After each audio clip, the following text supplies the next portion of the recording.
Sphere is nothing but the circle in 3 dimension. Yes, circle is in 2 dimension and sphere is in 3 dimension. The definition of sphere is a sphere is a locus of a point P whose distance from the fixed point, where fixed point is C, is constant. A sphere is a locus of a point P whose distance from point fixed point C is constant. Yes, next. The type of sphere first is standard sphere. Standard sphere means a sphere whose center is at origin is called standard sphere. Means sphere of a center is origin. Origin center means 0, 0, 0 center. तसं जर sphere असेल तर sphere कोणता झाला standard sphere. आणि other than ज्यावेळेस 0, 0, 0 आत्ताच आपण पाहिलं 0, 0, 0 जर अदर दॅन सेंटर जर असेल, फॉर एक्झाम्पल ABC असं जर सेंटर असेल तर तो स्फिअर कोणता होता सेंटर रेडियस फॉर्म मधला स्फिअर होता.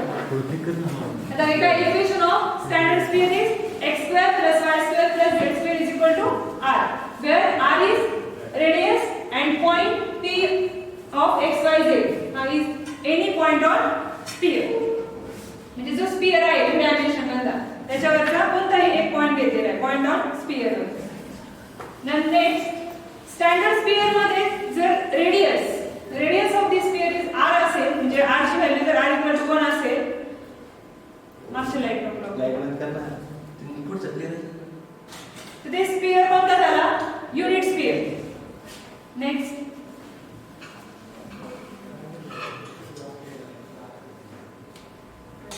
center radius form of sphere.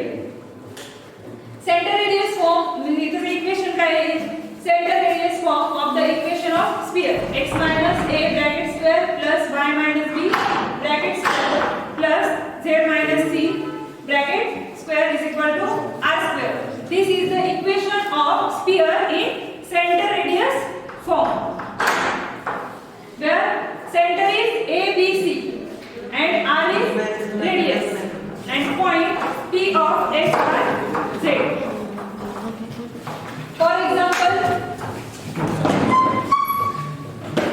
this example is depend on the center radius form.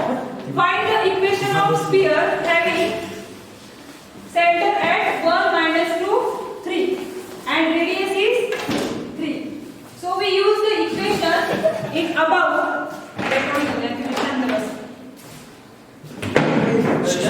The equation of sphere is center radius form. Equation of sphere in center is what? X minus a bracket square plus y minus b bracket square and z minus c bracket square is equal to r square, where a, b and c, value of a is 1, value of b is -2 and value of c is 3 and r is given, radius r is 3, therefore r is equal to 3. So we find the equation of sphere, then we put the value of a, b, c and r in the above equation.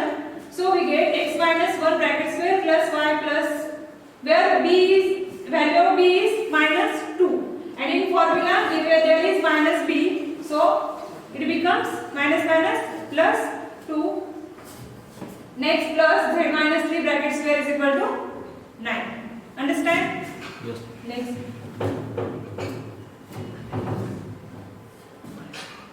Next, general sphere. When we calculate or solve the equation of sphere in center radius form, then we get the equation of sphere, general sphere. म्हणजे आपण आता जे पाहिलं होतं जे x - a bracket square plus y - b bracket square plus z - c bracket square equal to r square, a - b bracket स्क्वेअरचा जर formula use केला आणि ते जर इक्वेशन आपण सिम्प्लिफाय केले आणि हे जे खाली दिलेले सबस्टिट्यूशन ते सबस्टिट्यूशन केले तर आपल्याला काय भेटतं इक्वेशन ऑफ स्फियर. पण कोणता जनरल स्फियरचे, म्हणजे त्याला सेंटर कोणताही असू द्या, रेडियस पण कोणतीही असू द्या जनरल स्फिअरचं, आणि त्याचे सेंटर काय असणार आहे -u -b आणि -w, आणि रेडियस काय असणार आहे √u² + v² + w² - d. जर एक्झाम्पल असेल तुम्हाला इक्वेशन दिलेलं असेल तर ते इक्वेशन गिव्हन इक्वेशनला स्फिअरच्या इक्वेशनला कंपेअर करायचं, आणि नंतर त्यात तुम्हाला काय भेटेल u v w ची व्हॅल्यू भेटेल त्यावरनं, आणि d पण भेटेल. त्यानुसार आपल्याला सेंटर आणि रेडियस या दोन्हीच्या पण व्हॅल्यू काढता येईल.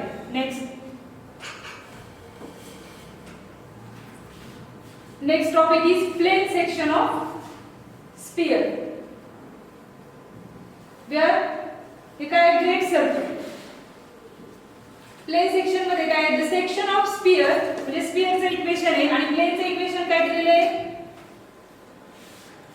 p of ax plus by plus cz plus d dash is equal to 0 is a circle. म्हणजे सेक्शन जे आहे सेक्शन फॉर्म्युला दिले स्फिअरचा, आणि प्लेन हे काय आहे स्फिअर आहे, हे त्याच्यावरून आपल्या डायग्राम नुसार लक्षात येते.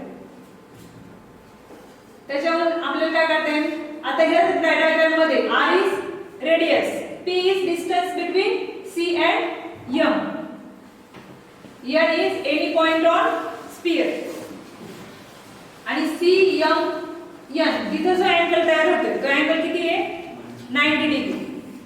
मग काय p is greater than r, म्हणजे p ची जर व्हॅल्यू r पेक्षा ग्रेटर असेल तर ते डायग्राम काय सांगते, plane does not intersect the sphere and the circle is imaginary circle. Imaginary circle असणार म्हणजेच काय असणार आहे, त्याचे जे व्हॅल्यू आहे डिस्टन्स आणि रेडियस हे जे आहे ते सगळे कॉम्प्लेक्स नंबर मधल्या व्हॅल्यू असतील, सेट ऑफ रियल नंबर मधल्या नसतील. आता सेट ऑफ रियल मधल्या व्हॅल्यू कोणत्या कोणत्या असतात सांगता येईल का? कॉम्प्लेक्स नंबर मधले कोणत्या फॉर्म मध्ये असतात नंबर, a + b i या फॉर्म मध्ये, म्हणजे ते काय झालं इमॅजिनरी. a + b i मधला i b नंतर i चा जो पार्ट आहे तो काय असतो इमॅजिनरी पार्ट असतो. Next when p is equal to r, p आणि r म्हणजे रेडियस आणि त्या दोन्हीतलं डिस्टन्स हे जर सेम असेल तर काय असेल n coincide with m. Diagram कसं लक्षात येते c to n हे जे डिस्टन्स आहे हे काय आहे रेडियस आहे स्फिअरची, बरोबर r, पण c आणि m हे डिस्टन्स किती दिलेले आहे p. ज्यावेळेस r आणि p ची व्हॅल्यू हे दोन्ही सेम असतील त्यावेळेस काय होईल n कसं आहे सेंटरच्यावर आहे स्फिअरवर आहे, बरोबर. म्हणजे m पण कशावर असेल, मग जेवढा r एवढंच जर डिस्टन्स p चा असेल तर हा m पॉइंट पण कशावर येईल स्फिअरवरच येईल ना. आणि रेडियस जे आहे रेडियसचं डिस्टन्स सेंटर पासून स्फिअरवरचा पॉइंट हे काय असते रेडियस असते, आणि त्याच्यातले कोणतेही सेंटरवरचा जर पॉइंट घेतला आपण तर ते काय असणार आहे रेडियसच असणार आहे. म्हणजे c to m हे पण अंतर किती असेल r असेल, म्हणजे हा n का m जो आहे तो कशावर असेल कोइन्साइड. म्हणजे काय फॉर एक्झाम्पल मी इथे एक चॉक ठेवला, बरोबर, आणि हा चॉक परत त्याच्यावर ठेवला, एकावर एक म्हणजेच काय झाले कोइन्साइड. आलं लक्षात, म्हणजे जो n पॉइंट आहे तिथेच काय असणार आहे m हा पण पॉइंट असणार आहे. Next p is less than r, p ची व्हॅल्यू जर r पेक्षा लेस असेल म्हणजे ऑब्वियस सध्या जे डायग्राम मध्ये आहे तिथे कोणता राईट अँगल ट्रायंगल तयार होते, बरोबर. cn हे काय हायपोटेनियस त्या ट्रायंगलचे, मग काय येईल mn² इज इक्वल टू, म्हणजे पायथागोरसचा थेरम यूज केलाय थोडक्यात. पायथागोरसचा थेरम काय आहे सिंपल मध्ये इथं हायपोटेनियस स्क्वेअर म्हणजे cn², बरोबर, is equal to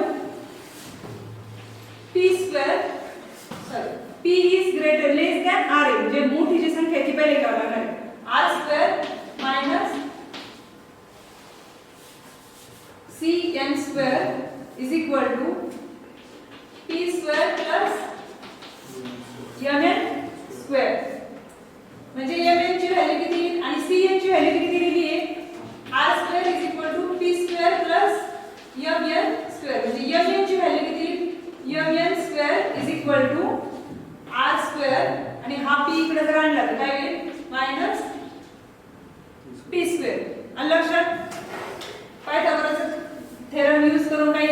mn square is equal to r square minus p square, and where mn is maximum when mn ची व्हॅल्यू मॅक्सिमम कधी असणार आहे when p is equal to cm is minimum. म्हणजे p जर minimum असेल तर mn ची value काय असणार आहे मॅक्सिमम असणार आहे.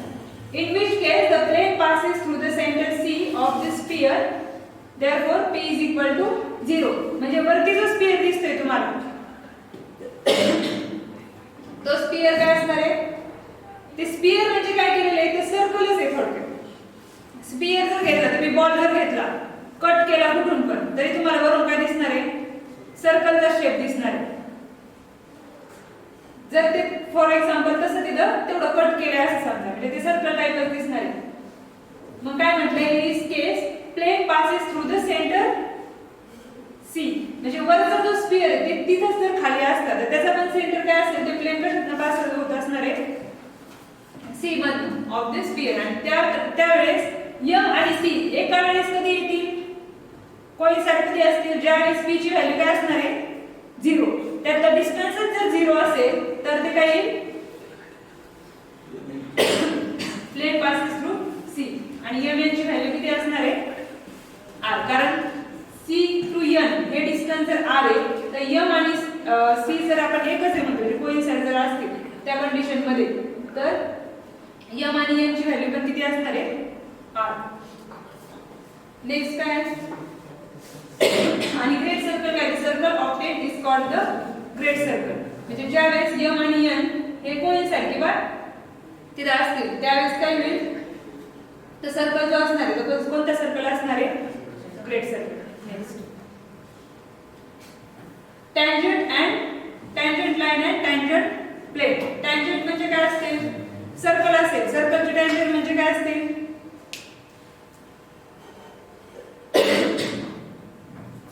दिस इज सर्कल आणि ही टँजंट म्हणजे काय असते point on line and circle touches at one point. म्हणजे जिथं सर्कलचा आणि त्या लाईनचा पॉइंट एकत्र येतो तिथे जे काय होते त्याला आपण काय म्हणतो टँजंट म्हणजे ते परपेंडिक्युलर असते.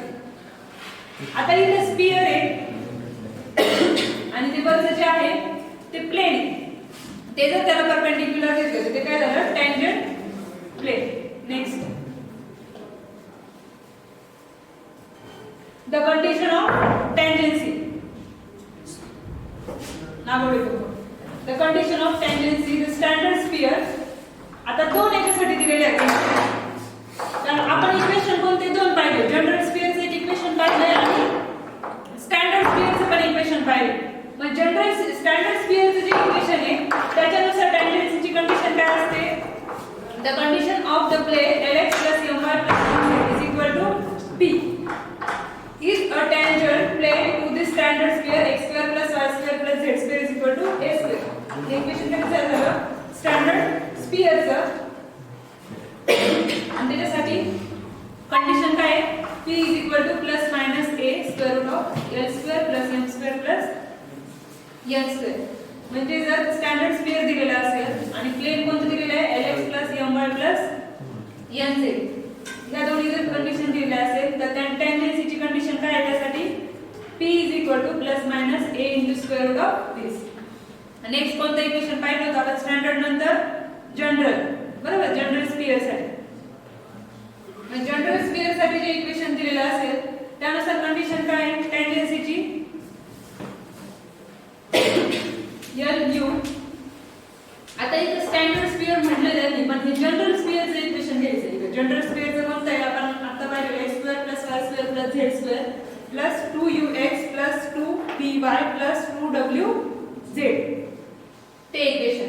आता त्यासाठी कंडिशन कोणती मग lu + mv + nw + p bracket square is equal to. आता हे जे इक्वेशन मध्ये त्या कंडिशन मध्ये व्हॅल्यू आहे हे सगळं आपल्याला वर दिलेल्या दोन इक्वेशन नुसार काढता येतं.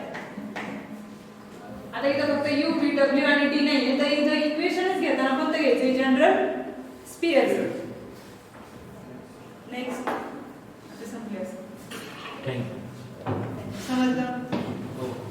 थँक्यू. पुढे जाऊ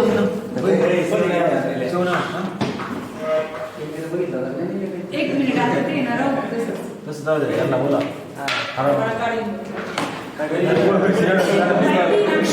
तिथं लाईट डिस्टर्ब करू नका. लाईटी बंद करा आणि तुमचं लेक्चर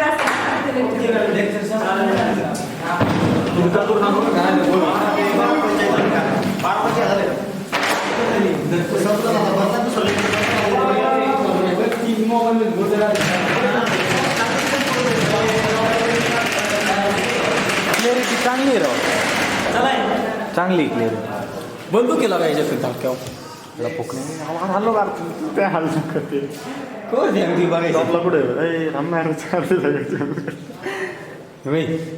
स्टॉपला ना तू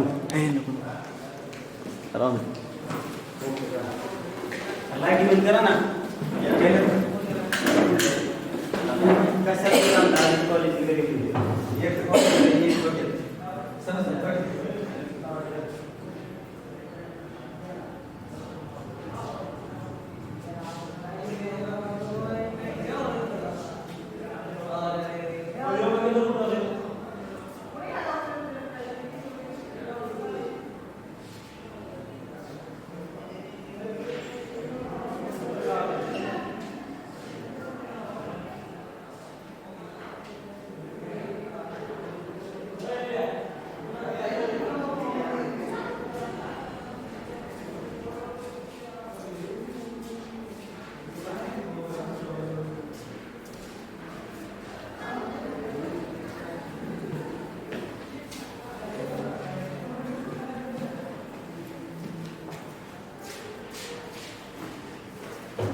शटडाऊन करायचंय का?